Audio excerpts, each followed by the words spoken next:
Arestado sa entrapment operation ang tatlong lalaking sangkot umano sa iligal na benta na pag-alamang dati unang miyembro ng media.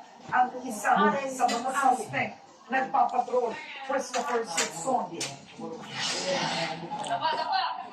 Hindi nakapalag ang tatlong lalaking ito sa ikinasang operasyon ng Southern Police District Special Operation Unit sa Kalayaan Street, Barangay Guadalupe, Nuevo, Makati City, Lunes ng gabi. Isang police asset ang nagpanggap na bibili ng baril sa mga suspect at nang positibo ang transaksyon, agad dinampot ang mga suspect. Kabilang sa nadakip ang 52 anyos na dating miyembro ng media. Most likely po, nagamit na yan sa pagpass sa mga checkpoints natin.